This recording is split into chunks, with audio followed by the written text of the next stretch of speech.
Madame la présidente, monsieur le ministre, mes chers collègues, il y avait autrefois dans les villages celui qu'on appelait l'idiot du village. Aujourd'hui, les idiots du village global sont sur Internet. Ils croient que la Terre est plate ou que la Lune est habitée parce qu'il y a de la lumière la nuit. Ils sont complotistes, harceleurs, racistes, haineux, radicalisés ou délirants. Cela n'aurait pas beaucoup d'importance si les réseaux sociaux ne leur permettaient de se reconnaître, de se rassembler et de se réunir. On s'aperçoit alors qu'ils sont bien plus nombreux qu'on ne le croyait. Staline demandait le pape combien de divisions. L'armée des idiots du village en a beaucoup. Pourquoi s'en préoccuper? Après tout, peut-être vaut-il mieux laisser délirer entre eux ceux qui croient que Bill Gates veut tuer 15% de l'humanité avec un vaccin anti-Covid. Mais les choses ont changé depuis que Facebook, au lendemain des élections américaines de 2016, a modifié ses algorithmes qui avaient permis aux fake news de peser sur le résultat du vote. Dégrader la promotion des pages au profit des groupes partait d'une idée intéressante, mais l'enfer est pavé de bonnes intentions. Une grande partie du contenu des fils d'actualité viennent aujourd'hui des groupes et de leurs centaines de liens, de vidéos et de commentaires indignés. Les plateformes sont désormais remplies de bataillons soudés à l'intérieur par leurs certitudes et leurs indignations, et à l'extérieur par le combat contre ceux qui ne pensent pas comme eux.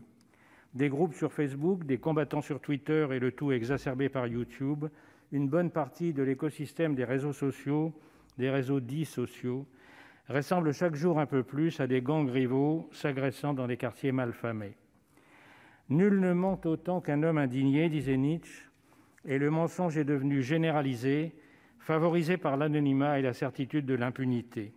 Le mensonge, mais aussi l'injure, la haine, le sexisme, le racisme, l'homophobie, les menaces, la violence, la propagande terroriste, tout un pan de l'Internet est devenu un dépotoir. Ce qui est grave, ce sont les conséquences. Les conséquences sur la vie des victimes du harcèlement, du revenge porn, des dénonciations, des menaces de mort.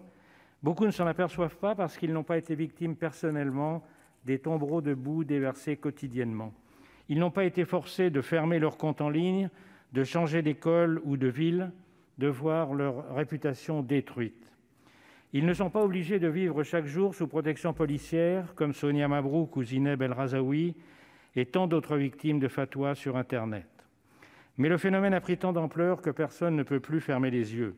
L'affaire Mila, médiatisée dans tous ses détails et dans toute son horreur, a permis à la France entière de prendre la mesure du fléau et de comprendre l'urgence de l'endiguer. Et chacun sait désormais que l'assassinat de Samuel Paty a été préparé par les torrents d'injures des fanatiques sur les réseaux. Il est urgent de se donner des lois enfin efficaces contre la haine en ligne. Et ce ne sera pas facile en raison de l'obstruction des plateformes qui luttent pied à pied contre les régulations parce que c'est leur business model même qui est en cause. Voici ce que dit de Twitter Tristan Harris, ancien ingénieur de Google, auditionné par la commission d'enquête du Sénat américain. Pour chaque mot d'indignation ajouté à un tweet, le taux de retweet augmente en moyenne de 17%. En d'autres termes, la polarisation de notre société fait partie du modèle commercial des réseaux sociaux. Fin de citation. Bien sûr, les plateformes ne peuvent avouer la raison de leur passivité, le pognon. Alors leurs milliers d'avocats et de lobbyistes partent à l'assaut des gouvernements, des parlements et des opinions publiques avec un argument massue, la liberté d'expression. Et malheureusement, souvent, ça marche, comme on l'a vu lors du débat sur la loi Avia. Cette loi n'était pas une privatisation de la censure qui confierait aux plateformes ce qui doit être confié aux juges. C'est aujourd'hui que la censure existe et elle est toute puissante.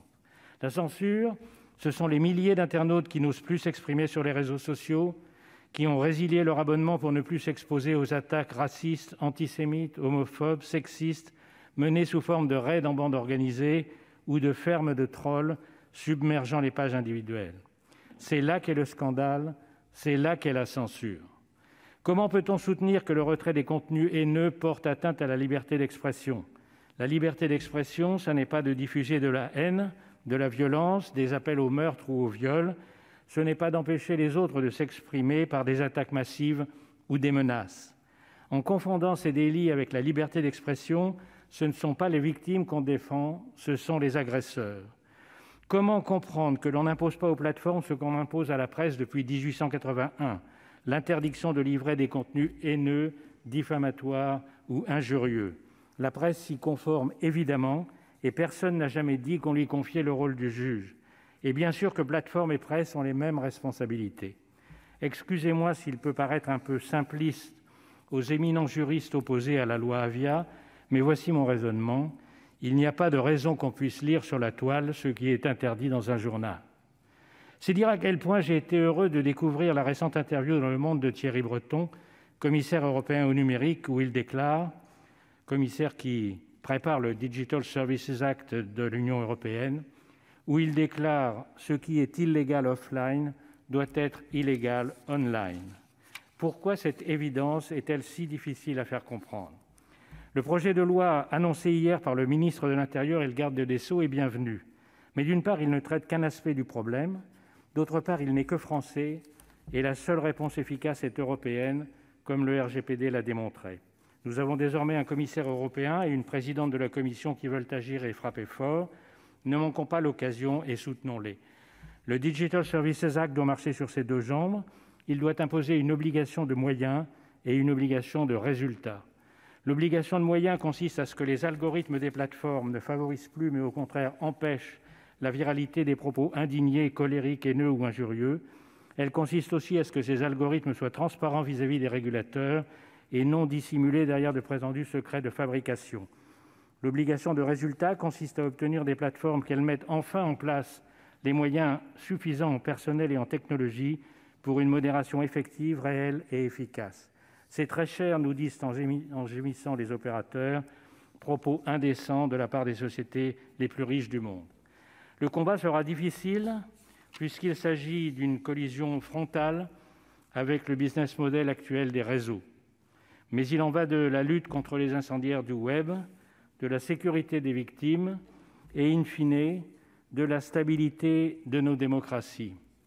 Pour ceux qui penseraient que j'exagère, je voudrais citer Barack Obama, qui déclare dans une interview il y a quelques jours à The Atlantic « L'Internet et les réseaux sociaux sont devenus une des principales menaces contre la démocratie ».